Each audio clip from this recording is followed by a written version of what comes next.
Hello' everyone, আপোনালোকৰ ভালনে? আমাৰ ভাল। আজি গৰম কেনেকুৱা পৰিছে?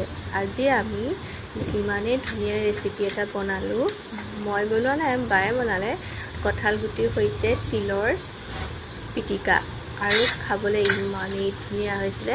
আজি নিৰামিষ খাইছিলোঁ, তাৰ লগত পিটিকা, কঁঠালৰ গুটি আৰু তিলৰ সৈতে পিটিকা, আলু পিটিকা, তাৰ লগত বিলাহী পিটিকা, সেনেকৈ বিভিন্ন ধৰণৰ আমি খাইছোঁ। কিন্তু কঁঠালৰ গুটিৰ সৈতে তিলৰ লগত পিটিকা খাই পোৱা নাই। আমাৰ আজি বায়ে বনাইছিলে, বহুত ধুনীয়া লাগিছিলে খাই।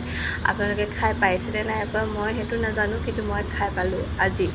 আৰু আপোনালোকে ৰেচিপিটো মই আপোনালোকৰ ভিডিঅ'টো অকণমান টিপ থৈ দিছিলোঁ, তাকে আপোনালোকক শ্বেয়াৰ কৰি দিলোঁ।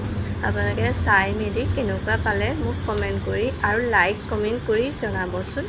আৰু যদি আপোনালোকে খাই পোৱা নাই, মোৰ এই ভিডিঅ'টো চাই পেলাই এবাৰ আপোনালোকে বনাই খাই চাবচোন, ইমান টেষ্টি লাগে।